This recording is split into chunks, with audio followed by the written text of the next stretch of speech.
نبی اکرم صلی اللہ تعالیٰ علیہ وسلم نے فرمایا میں اپنی امت کے کچھ ایسے لوگوں کو جانتا ہوں جو قیامت کے دن تہامہ پہاڑ کے برابر نیکیاں لے کے آئیں گے۔ تہامہ پہاڑ تھا ایک بڑا سفید رنگ کا، اس پہاڑ کے برابر وہ نیکیاں لے کے آئیں گے، لیکن فرمایا اللہ تعالیٰ ان کی نیکیوں کو ہوا میں اڑا دے گا۔ حضرت ثوبان رضی اللہ تعالیٰ عنہ نے عرض کی یا رسول اللہ صلی اللہ تعالیٰ علیہ وسلم ہمیں یہ معاملہ کھول کر بیان کر دیں۔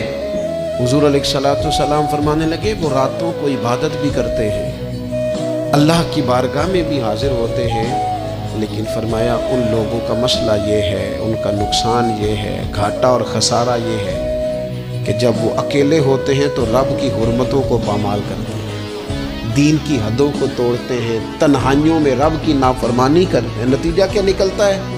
کہ وہ جو لوگوں کے بیچ نیکیاں کی ہوتی ہیں، نمازیں پڑھی ہوتی ہیں، عبادتیں کی ہوتی ہیں، صدقات کی ہوتے ہیں، وہ بھی ضائع ہو جاتے ہیں۔ اگر یہ لوگ اپنی تنہائی پاک کر لیں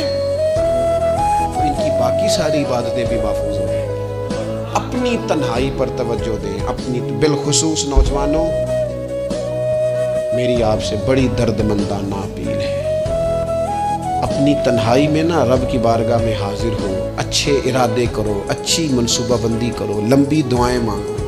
اکیلے جب ہو تو پھر نا وضو کر کے رسول پاک کی بارگاہ میں درود و سلام پڑھو، دلوں کو قوت ملے گی، حافظے مضبوط ہوں گے، تمہارے چہروں پر روشنی آئے گی۔